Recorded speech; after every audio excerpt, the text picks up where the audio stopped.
Sans Henry Ford, il n'y aurait pas eu ça, ça ou encore ça.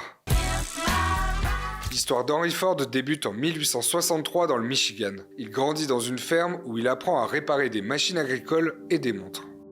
Henry Ford n'est pas très bon à l'école, il peine à lire et à écrire correctement. En 1879, il part à Détroit pour devenir ingénieur mécanicien.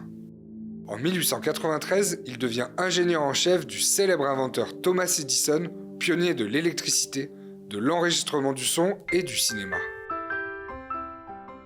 Pendant son temps libre, Henry Ford développe son prototype, le Ford Quadricycle, un engin de 4 chevaux refroidi à l'eau qu'il présente à Thomas Edison, emballé par l'idée. À l'aube du XXe siècle, il fonde la Ford Motor Company. L'inventeur met au point un système pour améliorer, accélérer et réduire les coûts de production des voitures. C'est ce qu'on va appeler le Fordisme, division des tâches et travail à la chaîne. Le plus grand succès d'Henry Ford est le modèle T, apparu en 1908. C'est la voiture la plus populaire des États-Unis pendant plusieurs décennies. Un foyer américain sur 2 équipé d'une voiture possède un modèle T. Sa fortune est estimée à 200 milliards de dollars actuels. Comme Elon Musk aujourd'hui, Henry Ford était très critique vis-à-vis de l'État. La loi ne fait jamais rien de constructif.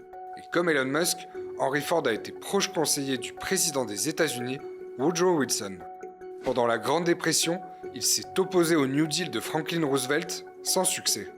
Ford n'a pas eu de succès non plus avec le mouvement America First, dont le but était d'isoler les États-Unis pendant la Seconde Guerre mondiale. America First, ça me dit quelque chose. America First!